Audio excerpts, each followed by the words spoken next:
Nature is the heartbeat of Africa's identity, but the continent is facing a massive conservation crisis. A combination of population growth, poverty, and weak governance is colliding to create a perfect storm.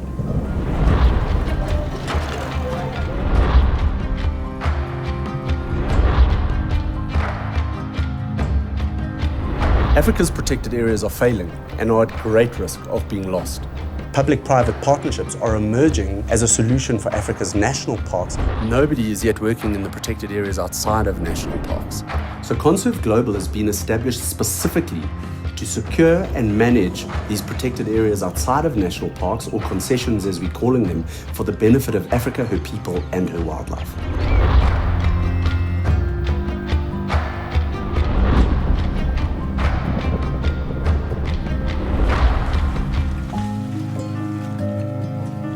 So I believe we have no more than 5 years to resolve and intervene. Traditionally, these areas have been used for sustainable utilization. However, with the hunting industry contracting, up to 66% of these concessions are now lying economically fallow.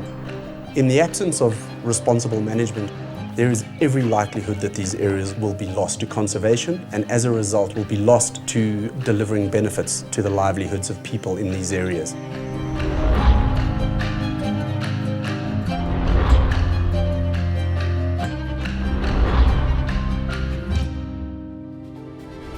Africa's development agenda shouldn't be either or. It shouldn't be either development or conservation.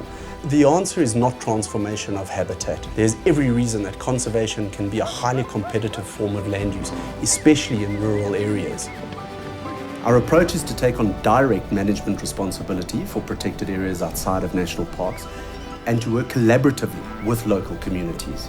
We can impact vast areas of Africa's conservation estate and simultaneously deliver conservation benefits while securing enduring ecosystem provisioning for rural communities.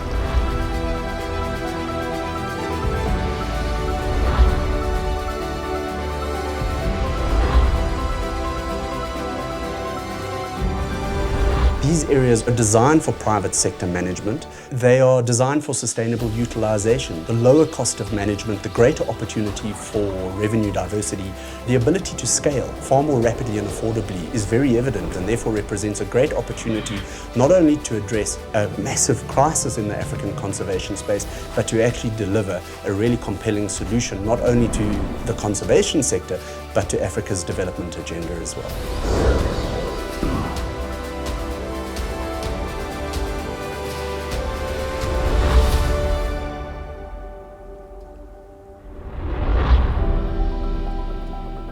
All my life, I've believed in the potential of protected areas as reservoirs of good for humanity. And I believe across Africa, this potential hasn't yet been unleashed. Ultimately, we are here to serve Africa, her governments, her people, and her wildlife.